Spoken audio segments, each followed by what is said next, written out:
Hey everybody, welcome to another episode of Let's Talk After School. Today I'm joined by Johanna Friedel, the project director for Greenville ISD and my boss. So make sure that I do a good job on this one. So Johanna, how are you doing today? I'm doing great, Chris. How are you? I'm good.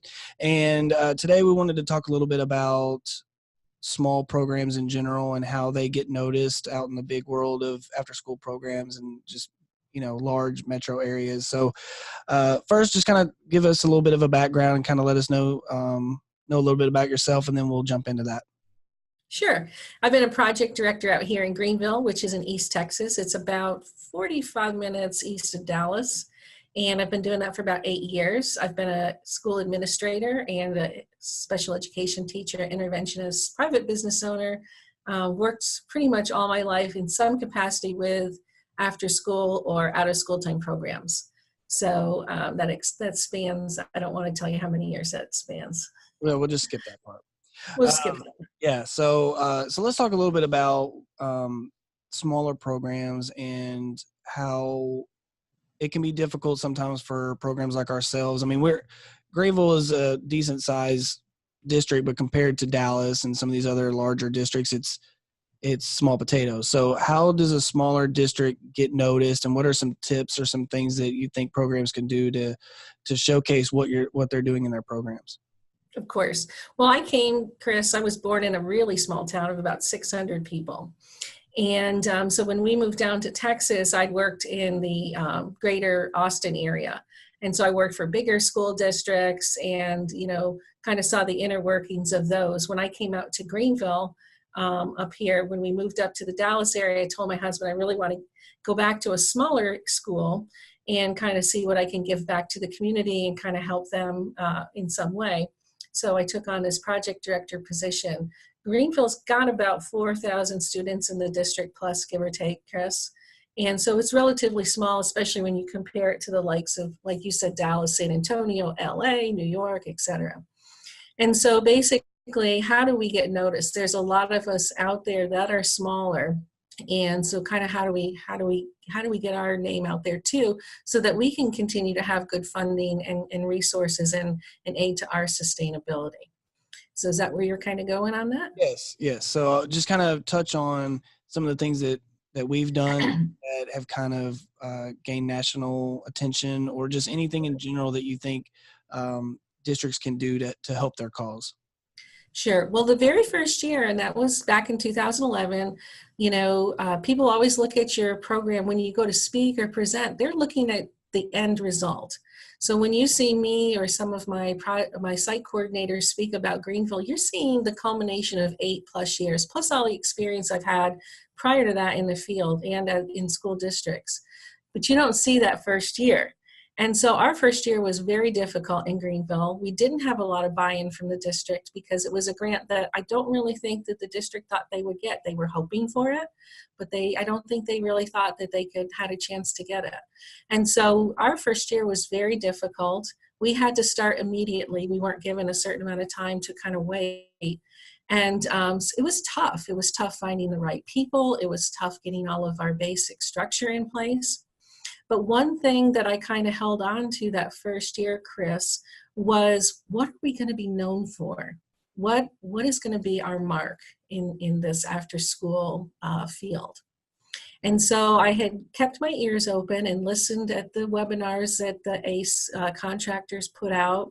And I listened when I listened to national information, and I really keyed into STEM. And I saw that STEM was an area that could really benefit our kids. That they would have job opportunities. There was a lot of funding with STEM. And so I said, okay, that's going to be where we'll focus. So amid all of the confusion and the trepidation that went along with being a first year program, I always kind of kept to the forefront the fact that, okay, what can we do for STEM this year? Even though we're really strapped, what can we do? And that kind of became our focus. I'm not saying it should be everyone's focus. I'm saying that it became our focus. So that was the very first thing that I did as a small program. The second thing that I did was any opportunity that I had to promote the program, I did, even if it meant a little bit extra work for myself and unfortunately for you guys, right? Yes, unfortunately for us. unfortunately. So anytime they had, hey, we've got a committee open, but it's going to require this amount of work, I would say, yes, Greenville will do that. Or we've got a pilot program here. And I said, yes, Greenville will do that. And I know, Chris, that this morning you interviewed Chelsea from Y for Y. Mhm. That was one of the first opportunities I had with Greenville to get us involved in something that was bigger than Greenville, bigger than even, it was a national thing. And that was a Y for Y pilot program. And we were piloting some of the materials they had on Y for Y. So I volunteered for that. Out of the numerous folks that they had participating in the pilot, I was one of the few that actually completed the pilot that year. And so even though that it was a crazy time for us, we went ahead and we saw it through to the end. I don't think it was the best job I've ever done, but we finished it. And since we were one of the few that finished it, they said, hey, Johanna, will you come? Will you help us present on it? Will you talk about your difficulties, your obstacles, your roadblocks? Because so many of us educators think that every product that we put out has to be perfect. That's just who we are as educators. And so I'm here to tell you guys, sometimes what you need initially is just to finish the job, to see it through, to do the best job that you can, and to understand that it's not going to be perfect. From there, we did get a lot better. And we continued the relationship for Y for Y. And then, Chris, I eventually got asked to be part of the technical working group, as you know. And so through that, I got a lot of notoriety for our little program here in East Texas. And it all started because I said yes.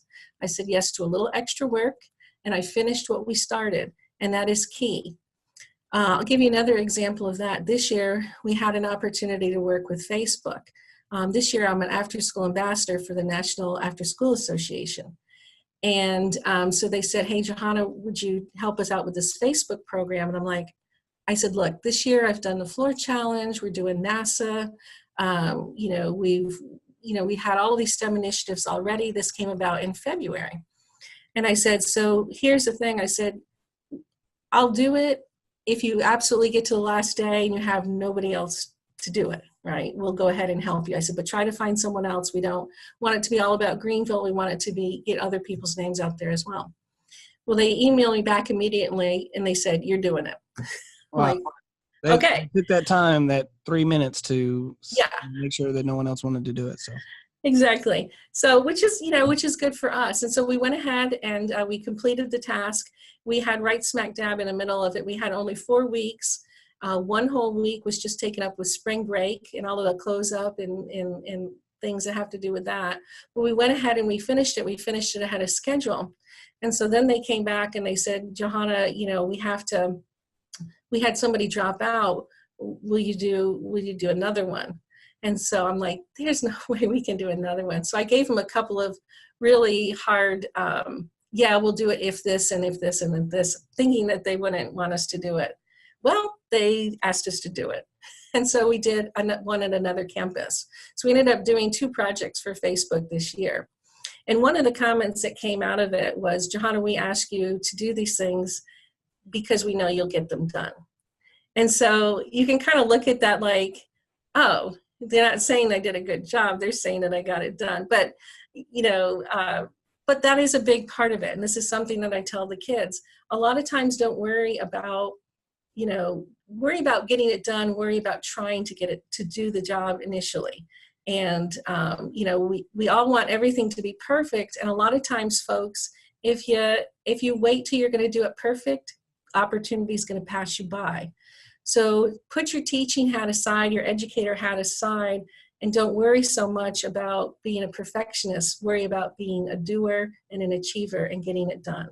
And then you'll be asked to do things again and again because you actually meet the deadlines and you can complete things. yeah, I was gonna say I think there's a saying where it's like done is better than perfect, and it's kind of that that mindset of just get it done. It might not be up to your standards, but it's probably better than what they were expecting in the first place. So, don't limit yourself on what you're going to do based on whether you think you can get it done perfectly or not. I know that we've this year with the Facebook challenge, we've had a chance to have some students and parents go with y'all to these different conferences, and we have one coming up in Washington. Can you discuss a little bit about what went into that and kind of those experiences of the kids getting to go and experience these different things? Right. Well, one of our initiatives this year, Chris, and what we're taking over to next year, and this all comes out of our evaluation. So I want to give a little plug for evaluation this year because the state of Texas has spent a lot of time and effort and volunteer hours, I being one of the volunteer, in trying to make a better evaluation for everyone.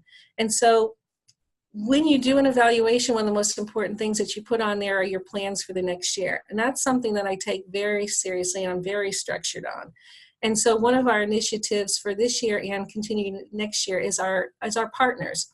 Not only our partners that are in district and around our community, Chris, but our partners that are national. We had several partners this year. We did the Floor Challenge. We're doing NASA this coming year, and that's the second time we've done NASA.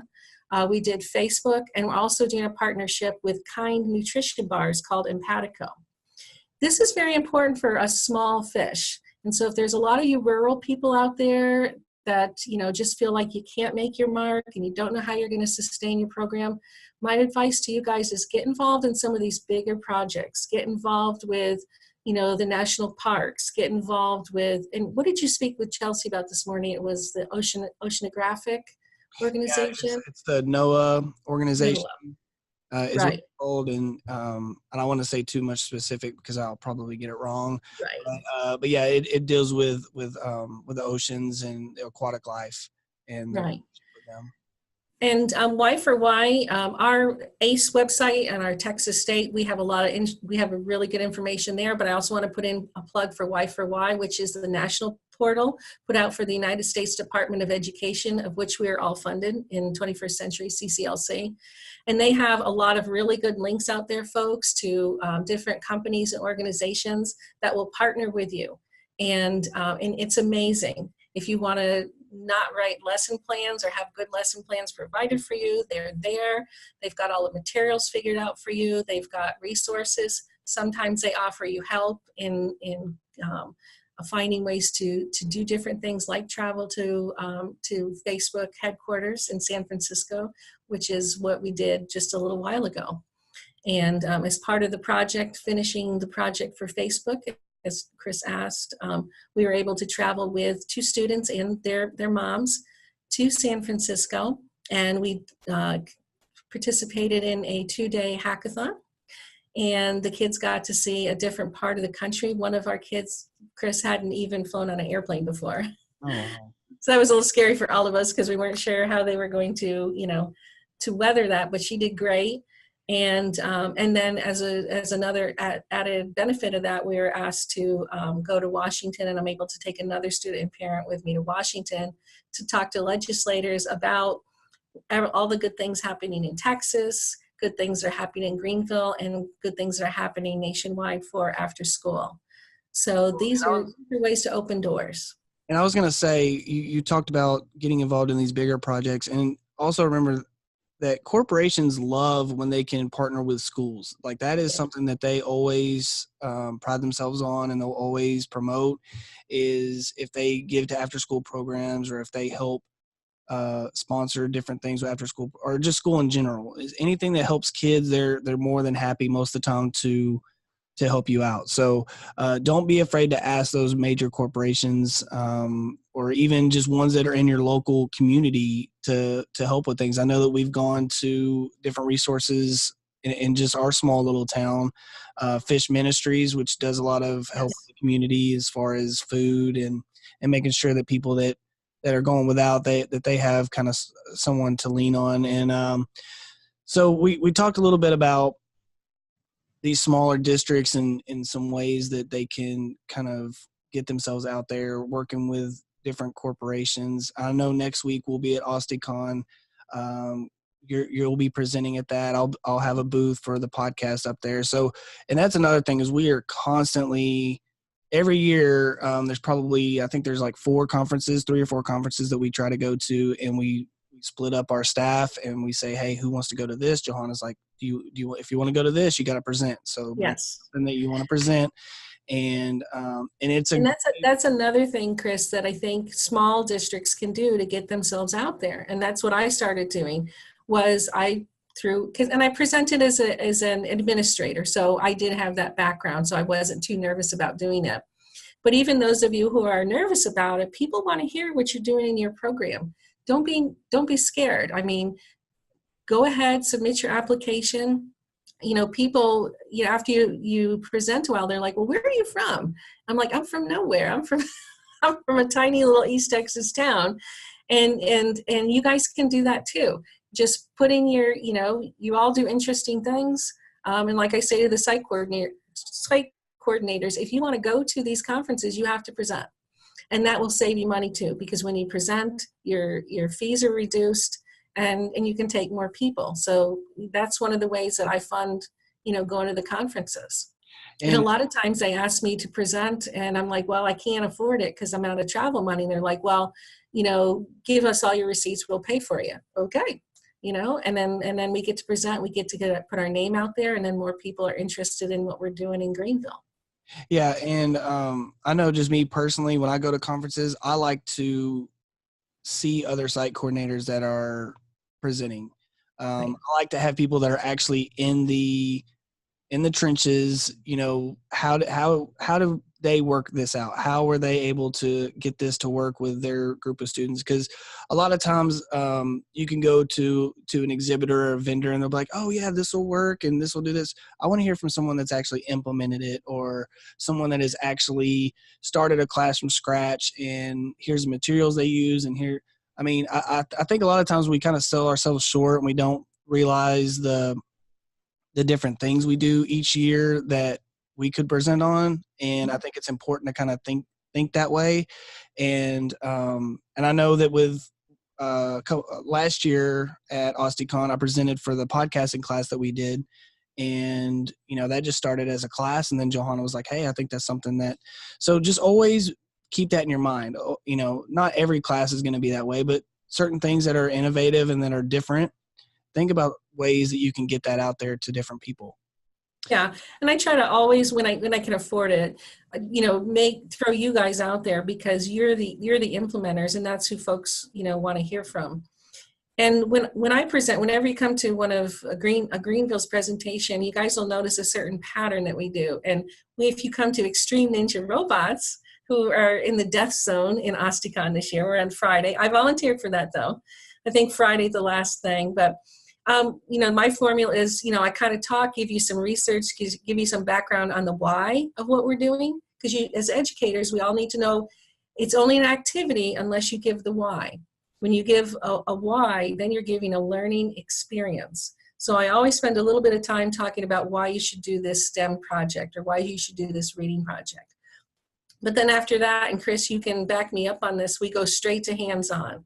Mm-hmm. We want you guys working with the materials in Extreme Ninja Robot Challenge. You're going to be working with the robots. And because unless you allow your staff to actually play with the materials, to actually spend time doing that, they're never going to do it with kids. And so when we present, we want you all doing it, and then we want you to repeat that when you go to present this to your staff. Or if your staff is there, we want the staff to do it with the kids. Because how we set it up is how we, the best way that we have found to do it with the students. It should be all hands-on, very little talking and lots of movement. Well, and for me personally, I always learn better if I've actually done it myself. So that way I can, work through the problems. Because if a kid comes to me with a question and I've never used that technology or that equipment, then how am I going to help them? So, so Johanna, thank you so much for taking the time today to talk to me. And I know that I'm right down the road, so it's not too much of a struggle, but I think you're over in that office. Yeah, I was trying to make it sound like I was farther. We're actually like, so, but I'm hoping that this podcast can help, especially those smaller districts that, like you said, have a lot more questions and hurdles as far as keeping funded, making sure that they are able to sustain their program. And I think we gave, you gave a lot of great information as far as how districts can do that. And also we touched on a little bit, not, every new program is going to go through slumps. They're going to go through Oh, parts that are really difficult, and every district has been there. We were there, 8-9 years ago. So if you're there right now, just keep your head up and keep doing what you're doing, and you'll get there. So thank you, Johanna, so much for taking the time. I really appreciate it. And you can follow the show on Google Play. It'll be on Spotify. It'll be on iTunes, and then probably next week once we get 5 episodes under our belt. And anywhere you can find podcasts, you'll be able to find it. So if you like what you're hearing, make sure you subscribe to the channel so you get updated anytime a new episode comes out. And we will see you next time. Thank you. thanks, Chris.